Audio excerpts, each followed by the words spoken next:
This is a disaster. Come on, I'll buy you a hot dog. Welcome to Watch Mojo, and today we're looking at times Disney remakes failed to live up to the bar set by their animated originals. This isn't fun anymore. It's not supposed to be fun! This doesn't include sequels to remakes, since those could have their own list. Number 10, 101 Dalmatians. Put away your pitchforks, we know a lot of people grew up loving this adaptation. But when you remove those nostalgia goggles, the flaws of 101 Dalmatians become apparent. Why are you all wet? I went swimming in the pond. Oh, you shouldn't have. The water's filthy. Yes, and it tastes like fish. For better or worse, the film is as cheesy as it gets. With lackluster dialogue and easy slapstick gags, there isn't much of any depth to find here. Only Glenn Close as Cruella de Vil seems to have understood the assignment. She delivers the kind of hammy portrayal this movie requires. You're finished. You'll never work in fashion again. I'm through with all of you. I'll just even. Just wait. You'll be sorry. You fools! You idiots! But without conveying the dog's communication like in the original film, the live-action version can be just plain bland. 101 Dalmatians was one of the first indications that some Disney films are better left in the animated realm. We have two wonderful dogs. And they have their children. And their stepchildren. And they have their children. And their stepchildren have children. Number 9, Lady and the Tramp. And the sooner you start looking out for yourself, and I mean only yourself, the better. Wow, that is incredibly depressing and also not true, so thanks for nothing. Bye. The memorable aspects of the original Lady and the Tramp set a high standard for a live-action remake. Unfortunately, the 2019 version is essentially a watered-down take on the animated film. While the main protagonists are likable, they lack screen presence and consistent character development. The night will weave its magic spell when the one you love is near. Meanwhile, the main conflicts in the story seem to begin and end without much issue. Unlike the original, Lady and Tramp's realistic counterparts have little to no chemistry. I never should have left your side. You said it yourself. Nobody else is loyal, so why should you be? I should have just believed you. It's a fine film if you've never watched the original, but if you have, then this adaptation really won't do. Number 8, Aladdin. Banking on nostalgia only goes so far. Much of the charm in Guy Ritchie's Aladdin comes from the good memories associated with the 1992 version. When this film tries something new, the results are decidedly mixed. Why did no one tell me of your beauty? No one mentioned yours either. Oh, thank you. They say that in Scotland. Yeah, right? Most changes, like removing the lovably goofy personality of the Sultan, don't land all that well. The chemistry between Aladdin and Jasmine could be great, but the film rarely gives them the spotlight they deserve. And they deserve a leader who knows that. I don't know why I think it could be me. Because it should be you. You think so? Doesn't matter what I think. And when it comes down to it, some actors cannot be replaced. The absence of Robin Williams here proves it. Will Smith brings his own style, but his genie just can't compare to the original. You and the princess are in it together forever. You can just make the law disappear? Please, like it never existed. Aladdin could have been incredible, but settles for being incredibly average. Number 7, Mulan. Remember how great 1998's Mulan was with its quirky characters, solid soundtrack, and feel-good sentiment? Well, don't expect any of that from the remake. The live-action adaptation is devoid of any fun or joy. Instead, it tries too hard to be taken seriously as a war movie. He was a great soldier. In you, Huajun, I see the shadow of his sword. Perhaps this shadow falls heavy on your shoulders. The premise of a great threat to an empire is definitely serious, but where the animated version balances this with multi-dimensional characters and much-needed humor, its adaptation runs the other way. The complete contrast in tone is just jarring. You're just at the beginning of your power. Merge your path with mine. We will be stronger together. Far from being relatable, the characters here embody tired tropes, and by removing fan-favorite characters like Li Shang, very little resemblance to the original survives in this average remake. The sword is gone. Now I understand how much that sword means to you. Number 6, The Lion King. Raking in more than $1.6 billion worldwide at the box office, this remake was a smash hit, becoming the highest-grossing animated film of all time. But take away the nostalgia, and we aren't left with much quality.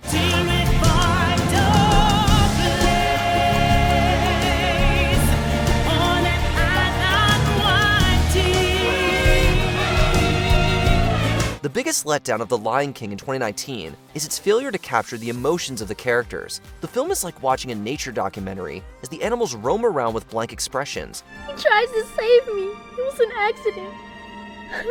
I didn't mean for it to. Of course you didn't. No one ever means for these things to happen. And while the soundtrack is timeless, the on-screen visuals don't match up. The computer-generated realism just doesn't have the awe-inspiring effect of the original animation. It's remarkable how closely the remake follows the original, yet feels entirely mediocre. Remember.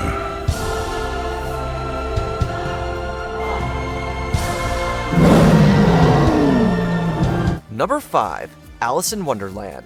Tim Burton's live-action take on Alice in Wonderland might have kickstarted the trend of Disney remakes. Unfortunately, it also established some of the studio's biggest problems with these films. Wrong Alice! If she was, she might be. If she isn't, she ain't. But if she was so, she would be. But she isn't, no how. How can I be the wrong Alice when this is my dream? Here, Alice returns to Underland without memories of her original adventure, but with the loose story in place, the film meanders along to the finish line. It goes for more flash than substance, prioritizing things like set design over fleshing out any characters. That's not me. I know. Resolve this for us, Absalom. Is she the right Alice? Not hardly. Although the characters are recognizable and eccentric, none of them really connect with the audience, and Alice's dry personality makes her a pretty weak protagonist. Although a commercial success, the film's flaws have made it largely forgettable. You could stay. What an idea. A crazy, mad, wonderful idea. Number 4. Dumbo. What is that? Baby Jumbo. I already got fake freaks in the freak show. I don't need a real one in the center ring. 1941's Dumbo has its fair share of tear-jerking moments, but overall, its short runtime and general heart make it an easier watch. Meanwhile, the 2019 remake's dreary visuals mainly evoke a sense of hopelessness. The film can't decide between being a fantasy, an adventure, or a dark drama. Let those eyes sparkle and shine, never a tear, baby of mine. Despite a cast of solid actors, they don't have much to work with. The titular character is little more than an emotional punching bag in this drab retelling. If the failure of Dumbo teaches us anything, is that this was a story that was probably better left untouched. He stole my elephant. Hey, read a contract, Medici. I'm no expert, but I think you got bigger problems here. Number 3. The Sorcerer's Apprentice. You're going to be a very important sorcerer one day. And your first lesson begins right now with your very own Incantus. The connection between this film and Fantasia is minor at best. It's essentially just a one-scene homage to the famous broom sequence, but while there's no Mickey Mouse here, the bare bones of the story are preserved. However, the novelty of watching Nicolas Cage with magical powers wears thin quickly. We once fought together, Maxim. A lot's happened since those days. This isn't about that. Oh, yes, it is, Balthazar. It's always been about that. It isn't long before the film becomes a generic CGI fest, loaded with choreographed fight scenes. The story is difficult to keep up with, not because of its complexity, but because it just isn't all that interesting. The Sorcerer's Apprentice would have done well to adapt more elements from Fantasia, but the film remains stuck in an identity crisis throughout its runtime, leaving audiences with a forgettable viewing experience. You have Merlin's powers, but you don't have his strength or skill. You are still weak. But I'm not alone. Number 2. Peter Pan and Wendy.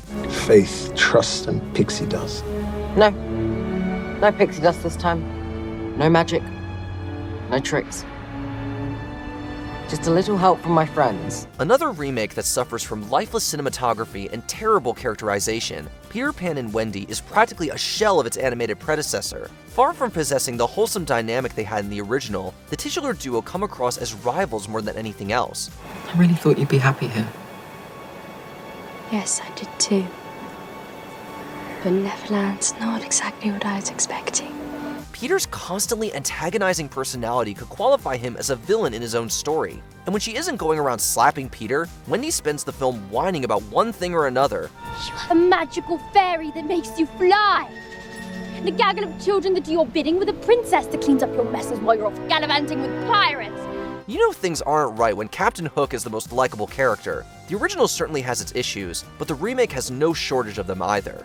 Before we continue, be sure to subscribe to our channel and ring the bell to get notified about our latest videos. You have the option to be notified for occasional videos or all of them. If you're on your phone, make sure you go into your settings and switch on notifications. Number 1. Pinocchio. Pinocchio, did you hear anything? I sure did! All right, I heard something too. And now that you can talk. Hello, Pops. The same year that Guillermo del Toro innovated with his take on the classic tale of Pinocchio, Disney released a soulless adaptation of its 1940 film. It manages to entirely miss the point of Pinocchio's journey. Instead, the film tries to dazzle viewers with ugly visual effects. Along with a surprisingly bad performance from Tom Hanks, shoddy acting brings Pinocchio down even further. Now, we can go home again, and we'll be all together. We'll be one big happy... But exactly who the remake was designed for remains the biggest question. The joyless backdrop makes it a poor choice for kids, while the character's juvenile behavior won't win any older fans. Largely disparaged by critics, the film just doesn't hold a candle to the original. Many stories have been told about him. People say he was transformed into an honest-to-goodness real boy. Did that actually happen? Who knows? Which Disney remake did you think scraped the bottom of the barrel? Let us know in the comments. Good night, Geppetto. I leave a disappointed man.